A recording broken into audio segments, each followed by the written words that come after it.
এই সম্মান এবং মর্যাদা যে আল্লাহ আমাদেরকে দিয়েছেন, সেই আল্লাহ সুবহানাহু ওয়া তাআলা আমাদেরকে মর্যাদার জন্য একটা দায়িত্ব আমাদেরকে দিয়েছেন। কি দায়িত্ব দিয়েছেন? ইন্নী জাইলুন ফিল আরদি খলিফা। আমরা আল্লাহর প্রতিনিধিত্বের দায়িত্ব নিয়ে পৃথিবীতে আমাদেরকে প্রেরণ করা হয়েছে। আমি যদি আজ এই কর্মী সম্মেলনের আমাদের ভাইদের কাছে জানতে চাই, what is the definition of খলিফা?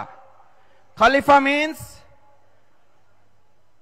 আমরা প্রতিনিধি তাদেরকে বলি, খলিফা has tradition, genius has tradition, বানি আদম has tradition, Jamaat worker has tradition to break the existing customs of the society.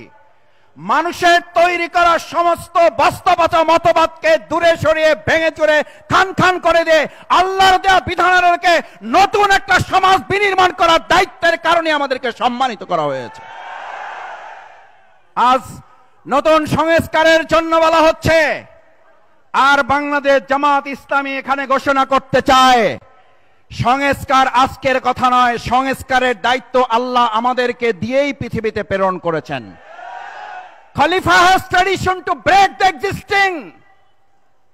খলিফার কাজই হচ্ছে আপনি যা বস্তাপচা পেয়েছেন, যা মানুষের জন্য কল্যাণ, যা মানুষের অসম্মান, যা মানুষকে লাঞ্ছিত করে, যা মানুষকে স্বৈরাচার ফ্যাসিস্টে পরিণত করে, ভেঙে চুরে খান খান করে দিয়ে ওখানে কাস্টমস অফ দ্য সোসাইটি, ওখানে নতুন একটা সমাজ আমাকে আপনাকে বিনির্মাণ করে দিতে হবে।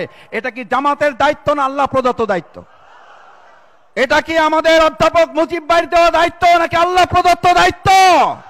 এই সংস্কার যদি আপনি না মানেন, এই সংস্কারের দায়িত্ব যদি আপনি অবহেলা করেন, তাহলে প্রকৃত পক্ষে আপনি কোরআনকে অবমাননা করেন। আপনি যদি আমাদেরকে শত্রু মনে করেন, তাহলে আপনি প্রকৃতপক্ষে কোরআনের শত্রু হিসেবে চিহ্নিত হবেন।